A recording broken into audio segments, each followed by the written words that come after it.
It's a good story. A really good story. It has all of the makings of an epic drama.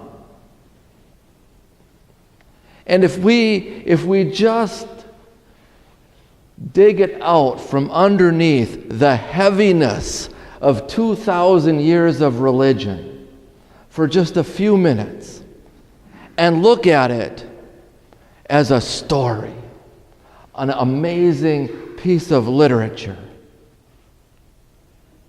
It has Shakespearean qualities. Here we have two main characters, a protagonist, a great protagonist in Jesus, and we have the ultra antagonist in Pilate. And we have the greatest scene that you could imagine. The two of them facing off in the Praetorium, the seat of all things Roman, the heart of the Roman Empire in Jerusalem, where power is manifested. And a raucous crowd is gathered outside in town for the Passover. So we have all sorts of emotions and plot devices going on. It's a great story. And then when we look at the five types of conflict that are used to make great stories, this one has 3 of them. We have man against man. Jesus against Pilate. We have man against God. Pilate, the governor, the Roman governor, versus Jesus, the Christ, the Son of God. And then third, we have man versus society. Jesus versus the crowds outside and the high priests of the Sanhedrin. And we have all of these conflicts coming together and culminating. And Pilate enters the Praetorium. And you can see the angst on his face, the frustration and the impatience. Why does he have to deal with this? What is going on? And he says, as he looks at Jesus, "Are you a king? Are you the king of these people?"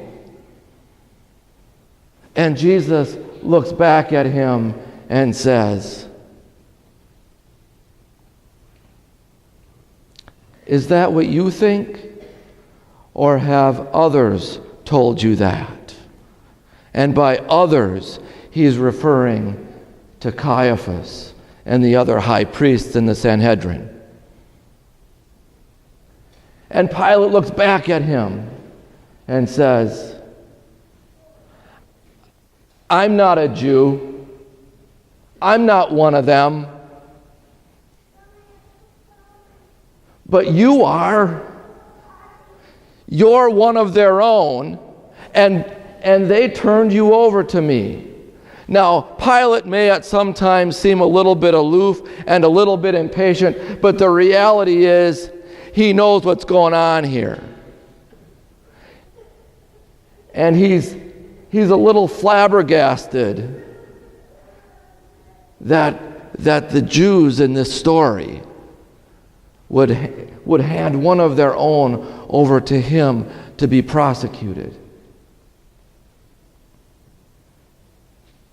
"So are you a king?" And you can hear the soundtrack building. It reaches a crescendo, and the notes hang in midair. And Jesus speaks that great line.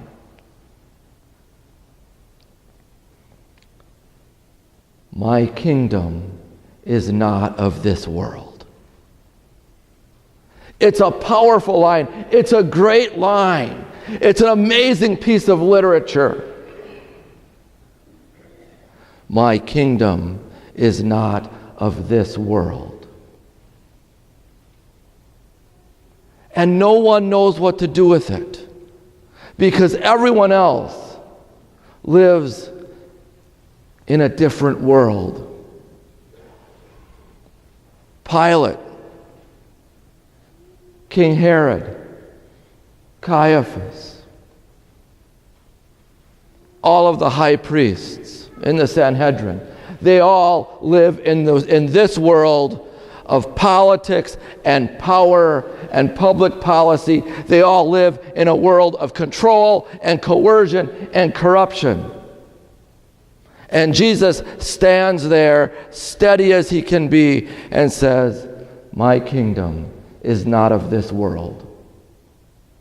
No, because his kingdom is not the kingdom of power and politics. It's the kingdom of heart and soul. It's the kingdom of mercy and forgiveness, the kingdom of healing and hope.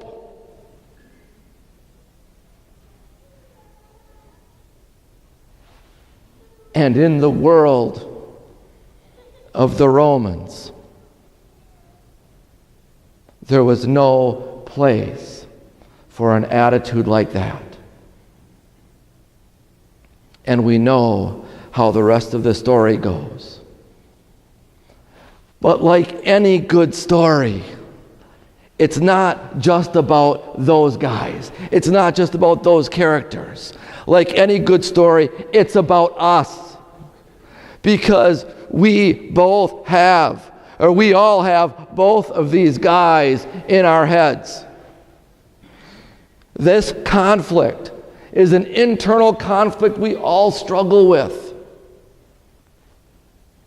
We live in this world. We live in a world of power and politics. And you know what? Sometimes life just seems like it would be easier if we could find ways to control and shape the world to fit us a little better, make things a little easier for us. So we hear that voice that says, hey, it's reality. Let's be practical. But we also hear that voice of Jesus, don't we? That voice of the ideal. That voice that says, it's not about that. It's not about that at all. My kingdom is not of that world. My kingdom is of the inner world of heart and soul. It's the kingdom that breaks itself open and pours itself out for others. The kingdom of forgiveness and compassion and love of neighbor and tolerance and mercy. And we hear these two voices and we deal with the same conflict day in and day out. And we work our way through it. And Jesus whispers in his ear, in our ears, my kingdom is not of this world.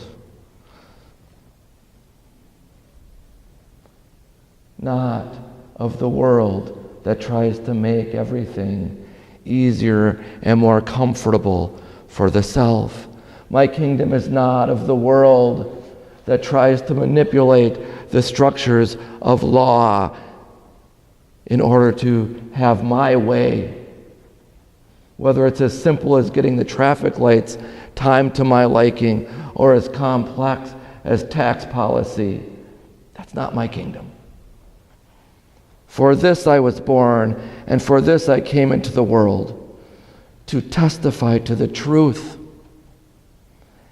Everyone who belongs to the truth listens to my voice.